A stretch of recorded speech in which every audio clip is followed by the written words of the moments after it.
Welcome to the I Empower podcast, where stories become art and art becomes important reminders. Each week, we dive deep into the story of a special person who discovered their power against all odds. All of the inspiration is then memorialized into a single unique painting that reminds us to be great. So, if you, my friend, are looking to step out of your own way and into your life's full and well-deserved potential, this is the place for you. The first most important thing that I believe you can say to a victim or how you can help them is to ask them, how can I help you? Yes. Because you don't need to tell them what they need. No, ask them what they need. And give that is the beginning, or can be the beginning, of you empowering a victim to start speaking up for themselves again. Of what do I want? I haven't had a chance to think about that for a long time. What do I really need? Yes. Marva, I'm so excited to talk to you today. You have an incredible story, and I'm just interested to know more about you. I actually met you through a mutual friend, Andrew Yes. Bowen. So Yes. shout out to Andrew for Yes. connecting us. And he told me that you have this ministry that you created, and that you have a platform of helping survivors of domestic violence. And I'm gonna let you tell me more because I don't want to misquote you or anything like that. So yes, Marva, welcome to the show, and please tell me about you. Thank you so much. I appreciate you having me on your show today. And again, as you forestated, shout out to Andrew Bowen, Bowen Photography. We Yes. appreciate him. Wonderful man. So yes, I kind of got thrusted into working with survivors and victims of domestic abuse, as I'm a survivor myself. And I have family members who also experienced domestic abuse. In the late 80s, mid 80s, I should say, I have a family member who was murdered as a result of domestic violence. And in later years, I would become a victim of domestic violence. And so this is how I came into doing the work that I do.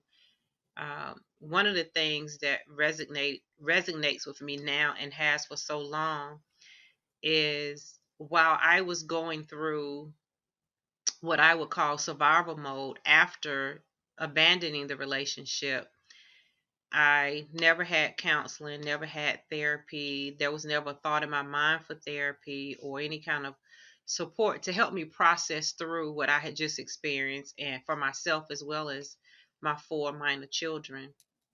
Um, I later just realized how important it was for women, especially, to have some type of support to help them navigate through the process. There's always a lot of support for victims who are still in crisis, but not necessarily so much support for survivors who are no longer in a crisis type situation. And so I wanted to do something to make a difference. And so this is how I landed here.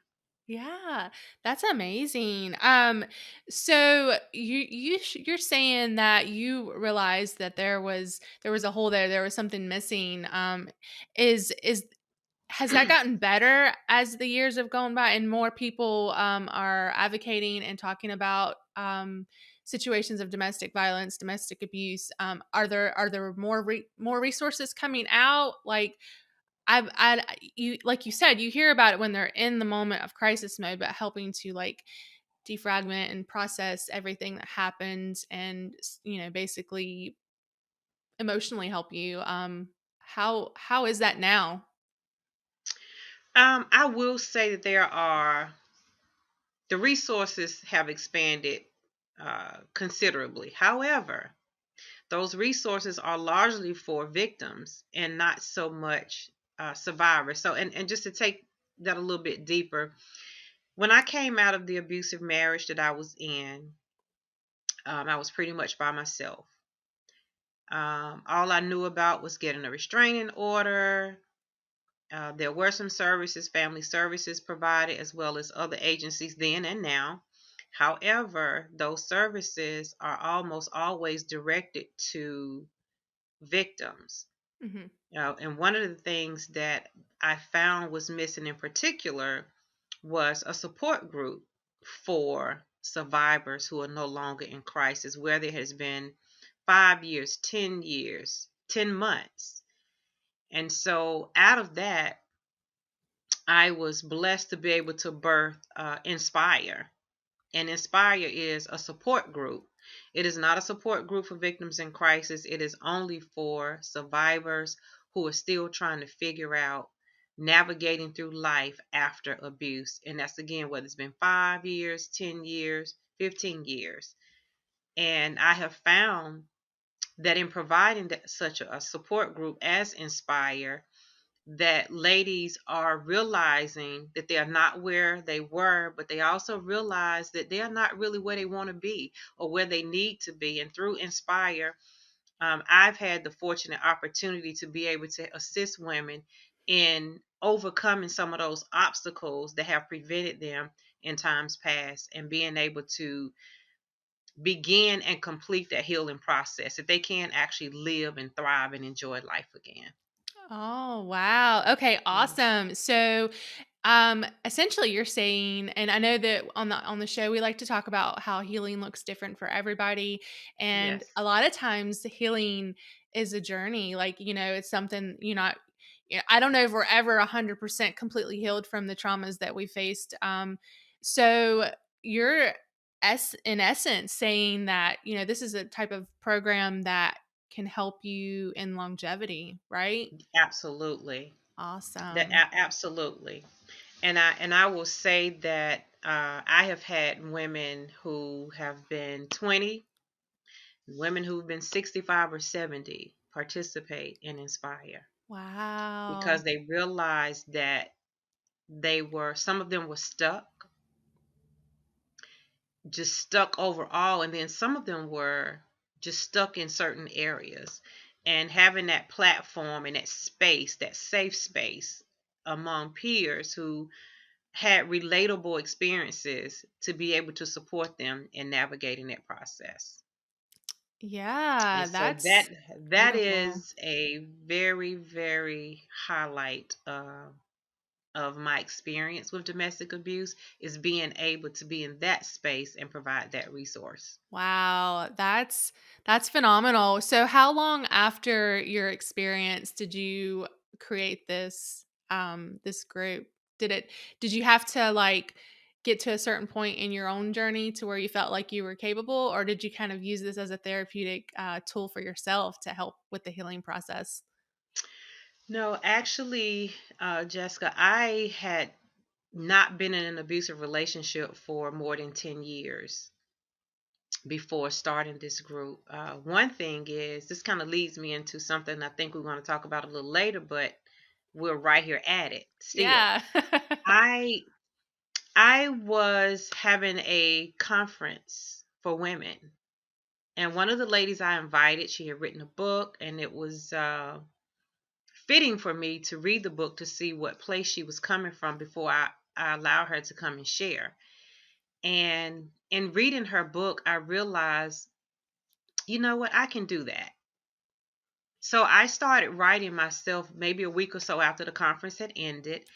And what happened is in that process, I realized I was not where I thought I was.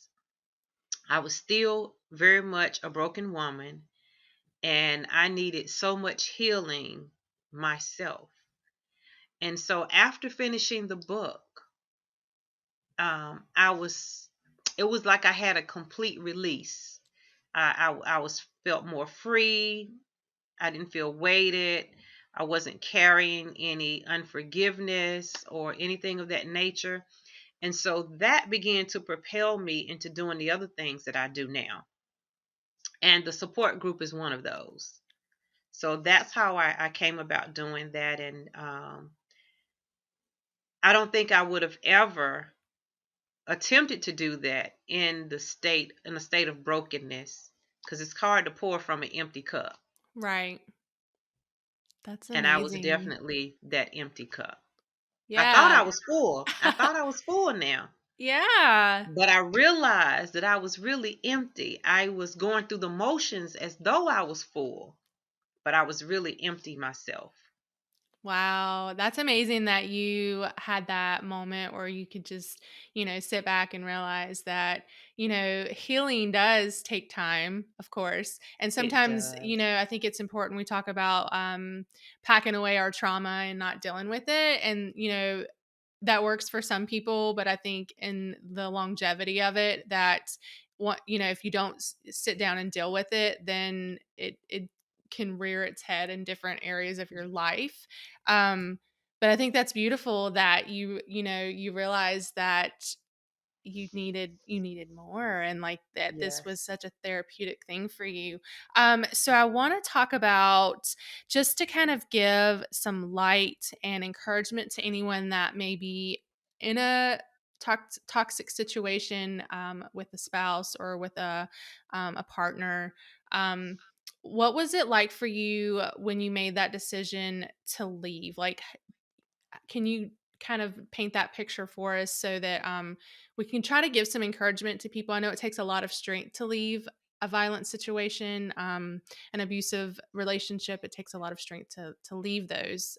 What did that look like for you? Let me back up for just a second, if I may, Sure. just to bring a little bit more clarity. Yeah. I was in an abusive relationship for about 4 years, and my abuser was my husband, who was also my pastor, and that came with a lot of hiding, a lot of shame, hiding in terms of hiding the bruises, hiding the scars, um, and just hiding within myself and losing a good portion of myself because it was no longer what I wanted to do, where I wanted to go, how I wanted things to be for the most part. Most of that was about him, and not just because he said it or implied it. It was because of my fear of him that I was more willing to accommodate. And I became sick and tired of being sick and tired of being sick and tired. And I was just determined that after calling the Greensboro law enforcement so many times, he get right back out, show right back up at my house. Um, I wake up, he's standing over me, hiding in the crawl space of the house, just crawling around from one room to another, stalking me. I just really became tired of that. I mean, I spent a lot of time praying because I was so frightful. And I just decided that I wasn't going to fight back a little bit. I was just going to fight back in whatever way that I had to. And that was really the beginning of me taking my power back and beginning to speak up more for myself. And even though I had some fear on the inside, I was not going to display it on the outside, because I realized that that just gave him more to feed off of. And so a day came where I just decided that, this is enough. I'm not going to continue to do this anymore. And while I do not promote violence, what happened is that I physically fought him back. Yeah. And that was where the line became increasingly thicker and the distance between us became more and more, until we were completely separated. Of course, there are a lot of things that happened in between, but that was the beginning. And it was a hard decision to make because you do have that fear factor. Some are afraid to leave because of money, or because their life has been threatened, or the life of their children or their loved one or coworker has been threatened. Um, he never threatened my children. He never threatened my family. He only threatened me. and being able to bring myself to a point of not being afraid of him. I think I wanted to live more than I wanted to die. Right. And for me, that was, and I'm just realizing that in a different way in this moment. And that empowered me to be able to really stand up for myself. I could have lost my life, but I wanted to live and not die. So you can die physically, but you can also die within yourself because you have no quality of life. And I was determined that I was not going to live that way anymore, and neither were my children, and that they had to be in a safe space. Wow. I just want to like commend you on your strength. That I know that that took so much, internal strength and I'm sure faith to walk out of that situation. And I want to say that you're such a light, and you're just I thank you so much for sharing that with Oh, us. you're welcome. Yes. So, when you're you're talking about a man essentially in power. You said he was a pastor. Yes. So, he he already had that, like, powerfulness about him. Hmm. Was it difficult for you when when you were seeking, legal action against him to prevent, for your safety, for your children's safety? How was that for you? Was that did you feel like that was they were there for you? I know a lot of people are kind of worried about, in violent situations that they fear the abuser, but they also fear that there's not going to be that those people on their side. Yeah. Well, from a legal aspect, I never got an attorney. Couldn't afford one. All I ever did was apply for a restraining order, which I did not complete very well. And I didn't because of the trauma, the stress, the anxiety, and all of those different emotions that I was experiencing while completing the paperwork, which I still have possession of to this day. And that has been so many years ago. Um, every time I look at it, I realize more and more how many details were left out, how many important things were left out. And I know this is not exactly answering your question, but I think it's important. Yeah. Um, and it's one of those things that cause women so much trouble later on because they leave out those details, and it's difficult to go back and rectify it. But Yes. because you're in such an unhealthy and unstable state at the time, typically, that you just don't have the presence of mind to realize how important those some of those details are. Right. And so, with that being said, most of my difficulty rested within um, other ministry leaders, because some of them knew what was going on but wouldn't respond to it, is what I said then. Yeah. What I've said in recent years is that they probably didn't know how to respond to it. And sometimes when people don't know what to do, they do nothing. Yeah. And so I had a lot of that. I had a lot of people doing nothing. And I did have a couple leaders who um, tried to support me, I think, in the best way that they knew how. Had I had someone to come alongside of me and guide me and say, this is what you need to do, this is what you uh, may want to think about doing, you may want to consider this. Had I had some checklist, Right.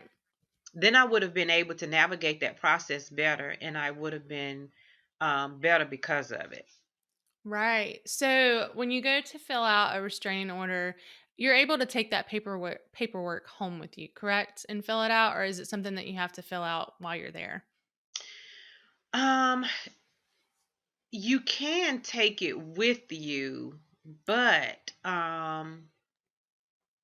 let me say, then you couldn't. I'm not sure if that has changed here Changed. recently. Yeah. Typically, you do it right then. You do it on the spot. I feel like I'm feeling like from my research, it is an on the spot, and I'm just trying to remember back, you know, remembering some research that I've done in the past. Um, and I want to say they give you like packets of information about it, Yes. but essentially you're filling that out while you're in the presence of law enforcement. I think it's usually like a magistrate's office is where That's you exactly normally right. would go. Just Mhm. for anybody that needs that information. Do you think that it would be beneficial if they had some sort of like I don't even know what's the proper word to call it, but like a kind of like a resource officer, somebody that is educated, well in this area, or maybe like a counselor or somebody that can, take these people in and sit down and help them fill out this kind of paperwork, because like you said, it is important that details are not missed, and we're in that state of mind, when it takes a lot of strength to go and do that. And Yes, it then does. like you said, we're in a state of panic, we're scared, we're confused. Do you think it would be beneficial if there was some sort of person there to help guide? Well, I think would be absolutely beneficial. Unfortunately, the law does not allow it. I The see. law does not allow it. Because we have advocates. You do have officers who are present. You have officers who have had training um, in the area of domestic violence. Right. However, they just aren't allowed to assist. The only person who could assist you is someone that you bring along. Okay. And Wow. typically, whoever you bring along is not going to be someone who is experienced with such a document. Right. And then again, and you're doing it so on the fly because it's usually in the heat of a moment that you're doing it that um, there just usually isn't time to figure out who can help you through that process in the moment. Right. And so after you were Excuse me, able let me to say, though there are agencies who where you can complete those online now. So okay. you can do it online. That is good to know. Yes. But that's kind of like where do you guys help in those situations where someone is in the moment of, looking for resources and things that they need to do? Or is your ministry more so after everything, later on in process? Our ministry is more about later on in process, but if someone, not if, when someone calls me for other information or resources, I do my absolute best to guide them in the right direction to get the best results Right. possible. Very good. And there are resources online. I know that there's hotlines that you can call. I will have some of those linked for you guys at the bottom of the show. So if anyone may feel the need to check those out, but I know that there's definitely hotlines. But yeah, so um, you have such an incredible story. I had my question and then it just left me. While you're looking, may I tell you of another resource? Yes. So we also have the Gifford County Family Justice Center, Okay. both here in Greensboro and High Point. And within the Family Justice Center, they are basically a one stop shop. And it's not just for victims of domestic abuse, it's also elder abuse or child abuse.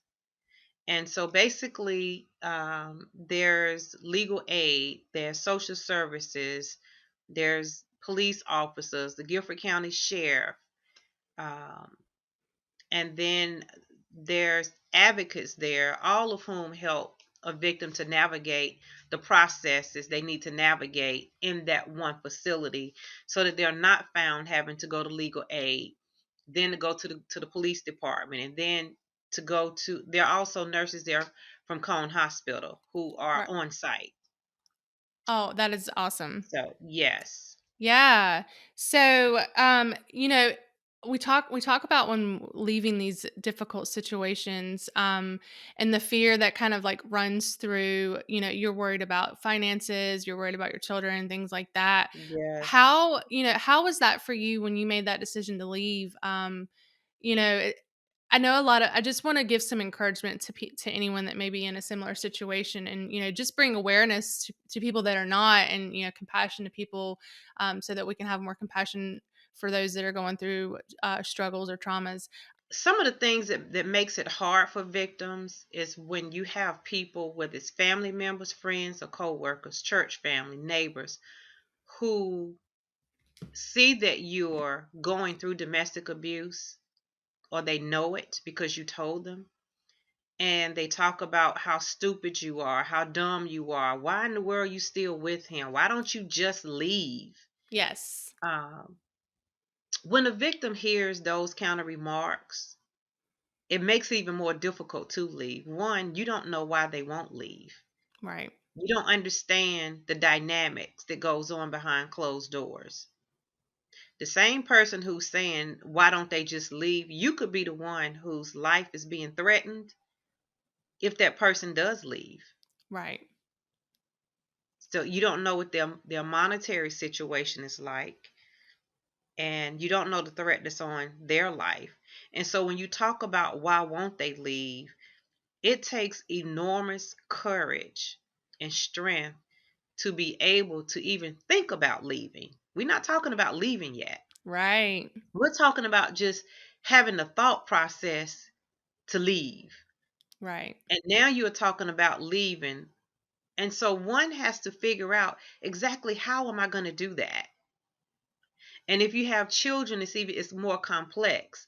But if you have children together, then it's even more complex. In my case, I had 3 children that were not his, and I had one child that was his. And so that always makes it more difficult. And so if you're living in a space that's safe, you don't just decide today I'm leaving and you leave. No, you have to have a plan. Yeah. You have to have a plan for where you're going and how you're going to arrive there. And it's the same for a victim who needs to leave a situation that is unsafe. She has to have a safety plan in place. Right. And that takes time, and it takes, a few resources. And so you never want to just tell a victim just leave. Right. Those first few days of a victim leaving an abuser, excuse me, are really the most volatile, the most dangerous. Most women or victims, whether it was male or female, who have left their perpetrator, those who lost their lives, it usually happened within those few days. And so a safety plan is not 100% sure, but it certainly is. It certainly comes with a lot more surety than not having a safety plan at all. Right. Especially like you're saying, I know there's different forms of abuse, whether it's mental or emotionally abused or physical abuse. Of course, you want to be cautious on any because if you ever feel like the person that is the abuser could be violent, even if they've never been violent, physically violent before. I think, like you said, it's important that you try to collect your strength, collect your mind, and make Yes. smart decisions when you do make that decision to leave, so that you're safe and especially your Yes. children are safe. I know it takes, and I like that. I love that you said that about because it reminds me of like victim blaming kind of in a way of Yes. saying, well, and it's always easy for us on the outside looking in. Oh, well, I would never put up with that, or why don't they just leave, or and you're trying to make it make sense in your mind. But like you said, you never know what someone is dealing with, what they're going through. They know the magnitude of their abuser. So if someone's reaching out to you and talking to you about it, would you recommend if you share that, if someone shares that information with you, that you try to seek help for them, or like how does that work? Well, one of the things I would suggest is not even to necessarily seek help for them, but ask them. One thing about a victim is that you've already experienced enormous control and manipulation, not having the freedom to use your own voice. Right. And so I always tell people the first most important thing that I believe you can say to a victim or how you can help them is to ask them, how can I help you? Yes. Because you don't need to tell them what they need. No, ask them what they need. And give that is the beginning, or can be the beginning, of you empowering a victim to start speaking up for themselves again. Of what do I want? I haven't had a chance to think about that for a long time. What do I really need? Yes.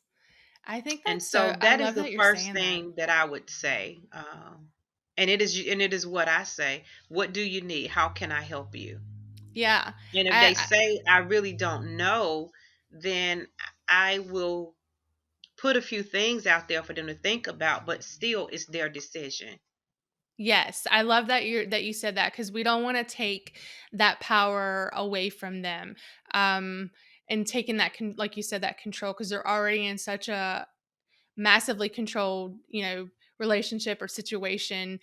So we don't want to take that control away from them. But I do think, like you said, that given that encouragement, I know that in my own personal experience with my abusive relationship, I had a friend who, mine was not physical, so I can't relate to that, but I was in a mentally abusive relationship, and you know, and a lot of times those go hand in hand. Physical Yes. comes later, type thing. It starts out one way and goes the other way, and it's a mesh of the two. So I do connect with you on that level of you know spending the years of being kind of packed down, um, controlled, manipulated, things like that. And when you have that friend or that resource that is reaching out to you and letting you know that like you deserve better, you can live a happy life. You can do it. And I think, like you said, just being that positive influence in that person's life Yes. to help give them that strength that they need to make that decision to leave. And that was ultimately what helped me, was realizing that I did have friends that were there for me if I needed them. So I think that's important. And then, of Yes. course, having resources, given to me, because sometimes as a victim, we might not find the strength to try to find those resources. So, like you said, Yes. just saying, "What can I do for you? Is there something that I can do for you?" And if that person's like, "I don't know what I need," here are some things that you can do. Yes. So, Yes, yes, and yes. um, and so And you congratulations to you for having the courage to. thank you. Yes.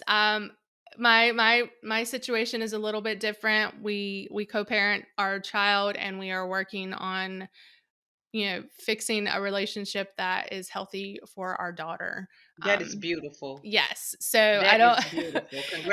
Thank you. Congratulations. And I know sometimes he listens to the podcast, so I want to tread lightly, and we're working on it. Things are getting better. So And I think that's beautiful. That, and yes. if I may share this, Yes. one of the young ladies that I have who's participating in Inspire 2022, um, her child's father was abusive to her mentally and physically, and that was a few years ago. But today, they have a very good relationship. He's apologized. She's accepted his apology, and they are co-parenting in a very good way. That's She's amazing. she's remarried, and both of the dads Yes. get along well. That's And I awesome. and I think it's a beautiful situation. Just because it was bad, it doesn't have to continue to be bad. And one of the things I talk about in my book is that, and we've all heard this before, is that hurt people. Yes. Yep. And I had to better realize and understand some of where my abuser came from, and in part why he was the way he was. And while it doesn't make what he did right, it doesn't justify it. It does Mhm. help one to understand, and Yeah. in understanding, you can have more compassion, excuse me, for a person in a situation. And that I did, and that I do. And so with that, I just want to say hurt people. And when we realize where we're not healthy and we start putting the work in, then things can only get better. Most definitely. I think that's awesome that you shared, that you're sharing that with me. That there are certain circumstances where things, like you said, you can coexist with that person. And that's a decision when you have a child with somebody. Unfortunately, a lot of times, you have to try to navigate through that and figure out how you Yes. guys are going to parent and do things. And I know that I did a lot of changing and soul searching, and a lot of healing and growth to be the person that I am today. And I think that my daughter's father is doing the same thing. And so there can be light at the end of the tunnel, and you don't, Yes. necessarily have to say, okay, you can get together, like fix the problems, and then you guys get together and live happily ever after. I'm not sure that that usually ever is a case, but Right. I think it's important to realize that you can, uh, because I know a lot of the reason why people don't want to leave their situations is they're thinking about their child and what their child's going to have to go through. And I think sharing stories like these, so people can see that there can be a life after this, Yes. and that the Yes. child can grow to be a healthy, happy human. But Yes. was it an important thing for you to leave the relationship? I know that I've talked about this before with some other guests about breaking the cycle of toxicity in a family, in a family dynamic. You know, for me, I didn't want my daughter to grow up thinking that this is how relationships are. And I didn't Hmm. want her to be a victim of it or a perpetrator of it. Because that can definitely go both ways. Yes, it can. So was that an important factor for you to leave? Is the, your children and the well being of them as an adult? Um, I cannot say that I was in a place mentally and emotionally to process out to that degree. Yeah. What I can tell you is that my ultimate concern was my children being in a safe environment. That was all I thought about, was them being in a safe environment. And it was absolutely, totally, and completely necessary for me to leave. Yes. Yeah, it really was. And the thing is for me is that I'm saying for me to leave, but he was the one who was forced to leave. He left one time, and I allowed someone to talk me into. This was a person in ministry who I respected. I Hmm. let them talk me into allowing him to come back. And 48 hours had not passed by, and I knew I had made one of the worst mistakes of my life. And my life became worse very fast, worse than it was the first time around. Yeah. So, he was only gone for a few weeks. And yeah, I should have never let him come back, and I would have saved us all some additional trouble. Thank you so much for sharing that with me. I do think You're that that's welcome. important that people, it's something to think about in those cases, because I'm sure, I know in my case, that other person is, asking to come back. I'm going to be better. Things are going to be better. I won't do that again. The laundry list of explanations. Um, like you said, it can be extremely dangerous when you do that. Um, That's exactly Especially right. somebody that is physically violent. So I think I could probably speak for you when I say this just by what you're saying. Once you do get out of that situation, we don't recommend letting them come back immediately. Now, maybe if they get Do some not. help, if they get some help and you guys have time to process the relationship, and, but like, especially in a dangerous situation where someone is physically violent, a lot of cases I think don't end up as well as yours has. That is so true, and it takes a long time to do the work. So getting back together after 3 months, after 4 months, after 2 weeks, after a year, likely is not going to be a good idea, Right. because that's just not enough time to work through things that have happened but then to also work on yourself as an individual. Most And definitely. typically, if a person has not changed themselves, a perpetrator, oftentimes is processing in their head and their heart how you are going to pay for not allowing them to come back. And so they're just waiting for that opportunity to be able to execute what they've been processing and planning out within their head. Right. And that's an unfortunate reality, but it is one nonetheless. It Right. is definitely one. Thank you so You're much for saying welcome. that. I think it's so important. This is such an it's a deep conversation to have with somebody, and I just want to make sure that anyone that is out there that may be going through similar situations or know somebody that is, that you reach out and you take a moment to, like, take it in and make smart moves, I think is the Yes. words that I'm looking for. I wanted Yes. to ask you, Marva, if you don't mind me asking, because we talk about how difficult it was for you mentally to make that decision. Um, with your ex husband being a pastor, and you were in the church, um, how did that affect your faith at all? How did that play into that for you? No, it actually made me It stronger. made you stronger. It made me stronger because, and how did it? My faith had nothing to do, and my belief in God had nothing to do with how someone else behaves. That speaks more to the other person. It speaks Right. completely to the other person and not to me at all. So that it had no negative effect on my faith at all. I love Um, that. it did not. And one thing I wanted to say that I failed to say is that, one thing that my abuser did often whenever I would talk about us parting ways is that he would always threaten to commit suicide.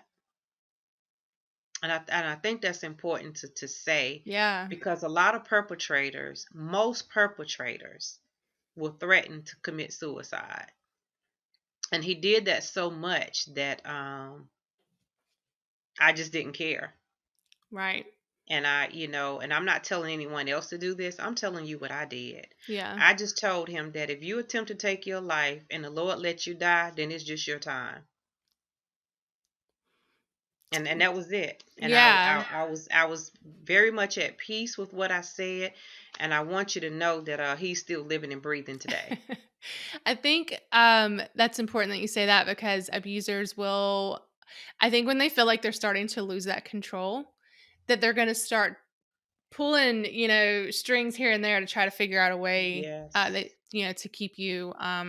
So again, it's one of those situations where you have to have that conversation with yourself. What's more important at this moment, my Yes. life or that person's life? And Yes. ultimately, your life to you is what's important in a situation like that, and leaving and getting the help that you need. Absolutely.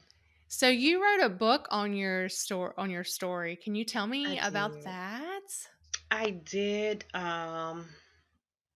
I always wanted to write, even when I wrote some when I was a kid. I still have things I wrote when I was in high school that I never Awesome. did anything with. But this was one thing that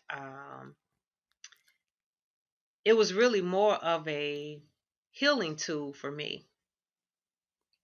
And I have used it as a tool more than I haven't used it to make money. Somebody buy a book, of course you're going to make a few dollars, but I've used mine more as a tool to help people recognize, red flags and signs of domestic abuse, and that there is life, there is happiness after domestic abuse. A lot of times people feel after they've had such a traumatic experience and their self-esteem has so plummeted, they don't necessarily feel like there's happiness for them again. But I also wanted people to understand that it is.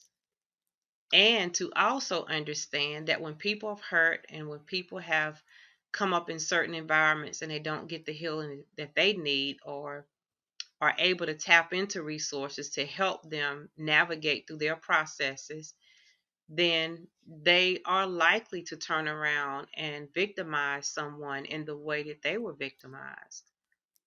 And so all of these things kind of help us to understand others better, to understand ourselves better, and to be able to move through life in a more positive and productive way.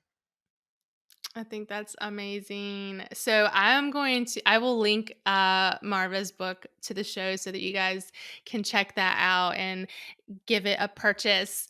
Help support her in her journey. I do have a few questions that I like to ask all of my guests. So if you don't mind, we'll jump right into those. We Sure. like to talk about stepping into our own power and not thinking of Mhm. that as a bad thing. How do you Mhm. think of, or how would you describe the power that you have to try and step into every day? Every day, you said? Every day. Um, I feel that every day I have some real shoes to fill. Um, and I do because my experience was not just for me, but it's for so many other people. And to be able to support that and to support others in their processes, I have to get up every day with a certain mindset. And maybe I don't feel like it today, but um, feel like it today because maybe I'm tired. Hmm. But it doesn't change my zeal, my quest, my excitement, my thirst and my passion for it all. So I feel like I'm at home when I'm doing what I do.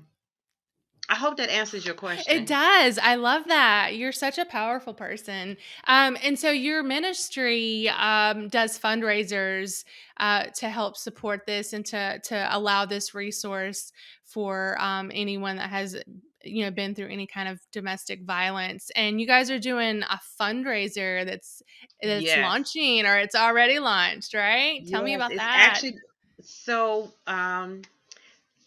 for 9 years, MOM-ministries has published a calendar that features survivors of domestic abuse. This is what this year's calendar looks like. Oh my gosh, that is so beautiful. And so inside, each survivor is sharing their experience with domestic abuse. They talk about what they went through to some degree, and they talk about what they're doing now, how they overcame, and um, their passions. And each month features a different survivor. For the month of October, we pay tribute to lives lost as a result of domestic abuse. And again, this is also another tool I try to encourage those who work with the general public, or may have an office, maybe they do ministry, or may have teenagers, to purchase a calendar,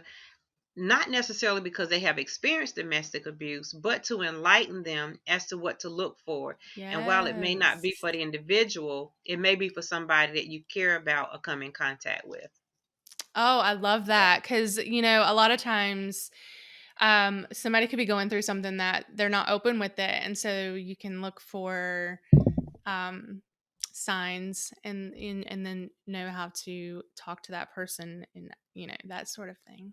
That's Absolutely. And so awesome. so this fundraiser does help us to be able to continue to do what we do, but it also helps us to be able to help a few seniors each year after graduation, whether it's a couple small scholarships, and or providing seniors with some materials or items they need for their first year of college. Oh, wow. That's Yeah. awesome. You guys are doing So some amazing work here. yes.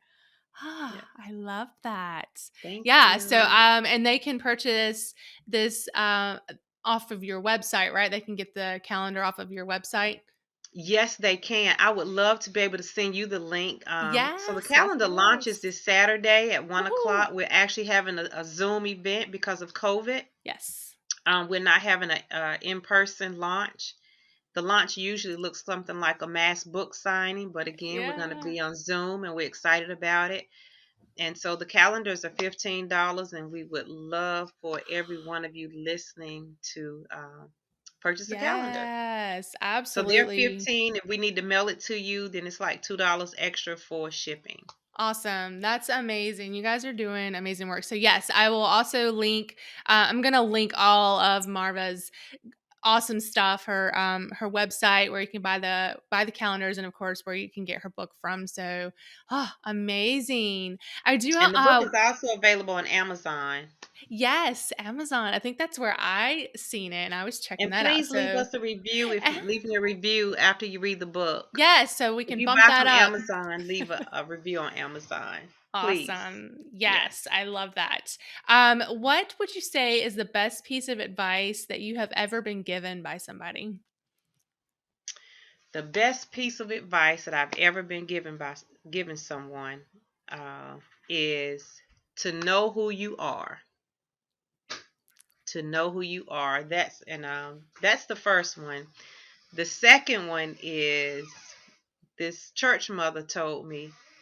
She said, "Baby, start out like you can hold out." So those are my two best pieces of advice. I love that. So I had to come Um, to know who I was truly, and that yeah, helped me to learn my worth. absolutely. And sometimes I think that takes time. And It does you've take mentioned time. that before with your journey that, sometimes we think that we're, you know, healed and then, it can sometimes pop up with us and be like, "Oh, there's so much." And I think That that, is so true. That is so true. normalize like healing every day is what I just want to say. That is so true. That is so true. I had been Yes. married for remarried a number of years, and I before I realized I wasn't really healed. Yeah.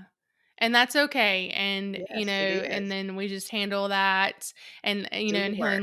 healing looks different for everybody. And I think I've even said this before that like, I don't know that there ever is like a finish line on being healed, Yes. and Yes. just embrace that and know that That's right. everything's going to be okay. It's So my progressive. Yes, very much so. My last question for you, Miss Marva, is what is the best piece of advice that you would give a younger version of yourself who is in the thick of struggle if you had a few moments with them? Oh my goodness, boy, that is the hardest Oh, it's a deep question. question, I know. It would be, I think it would be to believe in yourself, to believe more in yourself. I love that. And that would be because there were so many times where I didn't believe in myself in the way that I wished I had. Yeah. And because I didn't believe in myself in a healthy way, I settled for so much less.